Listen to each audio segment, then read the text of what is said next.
Shalom saudara-saudaraku yang dikasihi oleh Tuhan. Senang sekali kita boleh berjumpa kembali hari ini, Sabtu 25 Maret 2023. Nah saudara-saudaraku, kita boleh bersyukur kepada Tuhan. Hari ini kita boleh dipertemukan kembali di dalam sukacitanya. Dan kita percaya setiap kita terus dibimbing. Kita boleh dibawa masuk di dalam rencana Tuhan yang besar. Nah saudara-saudaraku, hari ini kita boleh belajar firman Tuhan. Mari kita satukan hati dan kita berdoa. Bapa kami yang di surga, dikuduskanlah namamu.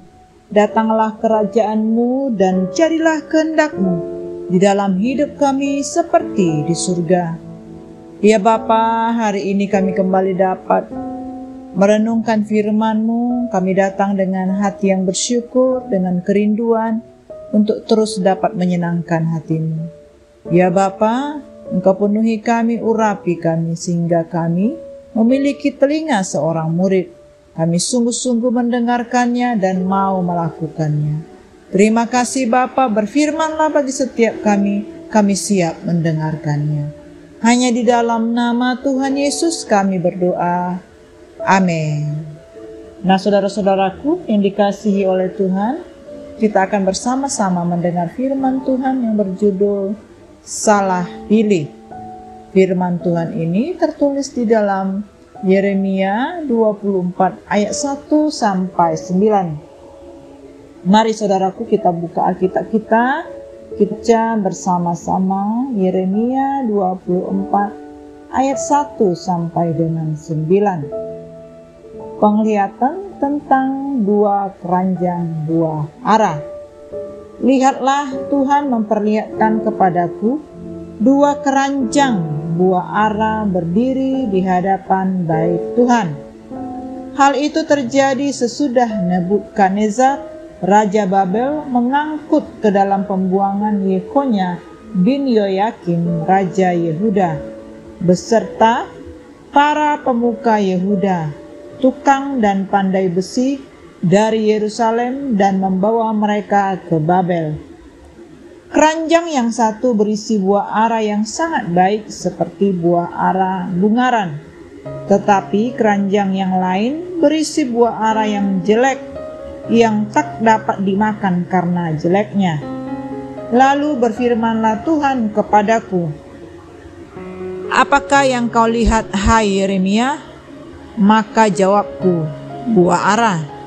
Buah ara yang baik itu sangat baik, dan buah ara yang jelek yang tak dapat dimakan karena jeleknya.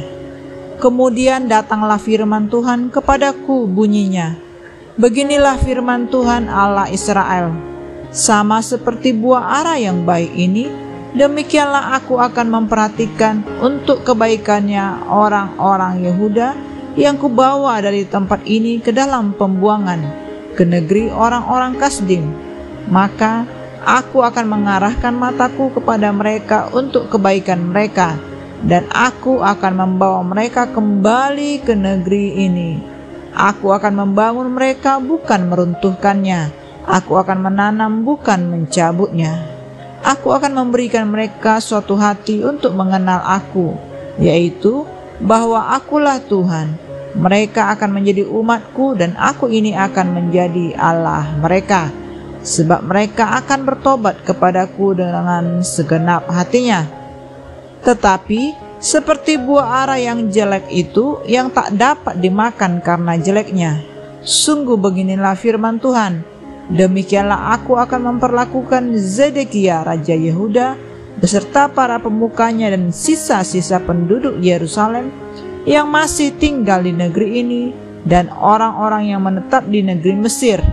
Aku akan membuat mereka menjadi kengerian bagi segala kerajaan di bumi, menjadi aib dan perumpamaan, menjadi sindiran dan kutuk di segala tempat di mana aku mencerai-beraikan mereka. Amin. Saudara-saudaraku yang dikasihi oleh Tuhan, kita boleh belajar firman Tuhan pada hari ini, bagaimana Yeremia mengajak setiap kita untuk hidup dalam pertobatan. Saudaraku, Yeremia adalah seorang nabi di mana ayahnya Hilkia sebagai seorang imam. Allah memperlihatkan kepada Yeremia 2 keranjang buah ara yang isinya buah ara yang baik dan yang satu lagi berisi buah ara yang jelek.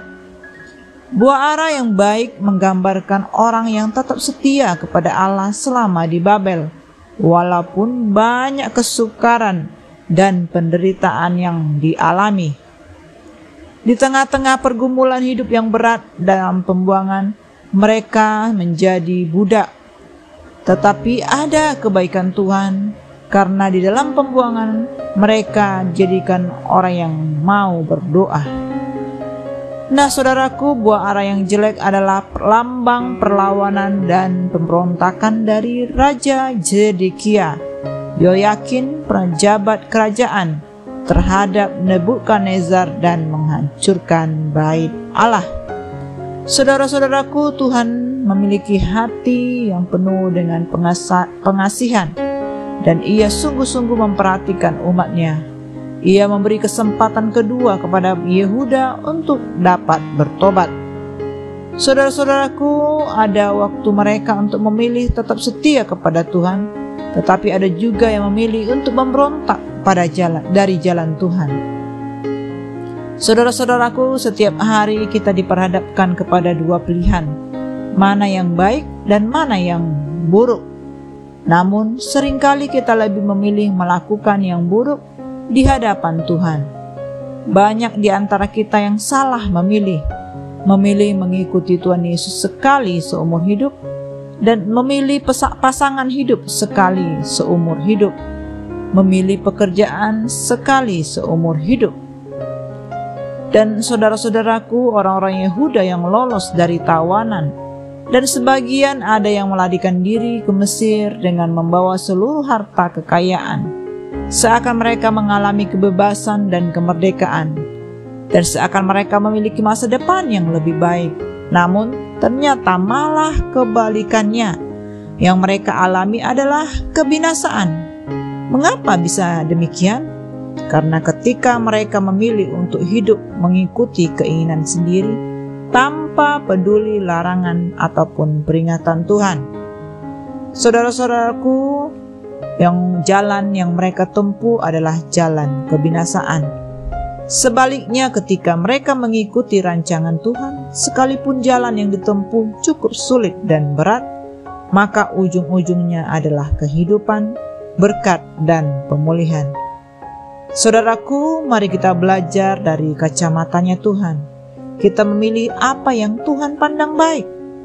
Mari kita tundukkan logika kita, pemikiran kita di bawah arahan dan tuntunan Tuhan. Terkadang Tuhan memberikan arahan yang sepertinya tidak masuk akal, tetapi disitulah kita perlu memiliki ketaatan, penundukan diri, dan iman percaya bahwa Tuhan adalah Tuhan yang Maha Tahu, dan Tuhan adalah Tuhan yang Maha Adil, dan Dia selalu memberikan yang terbaik kepada anak-anaknya yang mau bertobat dan yang mau setia kepadanya. Nah, saudara-saudaraku, selagi masih ada waktu kesempatan, mari kita pergunakan waktu-waktu yang ada dengan sebaik-baiknya. Kita sungguh berjuang untuk mendapatkan mahkota kemuliaan dari Tuhan. Kita bersama-sama bertobat dari setiap keinginan-keinginan kita yang di luar daripada kehendak Tuhan. Kita masuk dalam rancangan Tuhan. Kita semakin mendekatkan diri mengenal Tuhan lebih lagi melalui firman-Nya. Kita boleh belajar firman Tuhan semakin hari menjadi seperti Kristus. Amin. Demikianlah saudara-saudaraku, renungan firman Tuhan pada hari ini. Mari kita satukan hati kita dan kita tutup dalam doa. Terima kasih Bapa yang baik, kami bersyukur buat firman-Mu yang menegur, mengajar kami. Tuhan, berkati setiap kami dimanapun saat ini kami berada. Bapa, ampuni kami. Roh Kudus, tolong kami agar kami dapat berjalan sesuai dengan track-Nya Tuhan. Kami tidak mau berjalan sendiri dan kami tidak mau mengikuti keinginan daging kami. Tetapi biarlah Roh Kudus memimpin kami, memegang kami, sehingga kami bersama-sama masuk di dalam jalan kebenaran. Terima kasih Bapa, kami berdoa dalam nama Tuhan Yesus. Amin. Semangat pagi, semangat berakhir pekan, semangat di dalam beribadah untuk esok hari. God bless you all.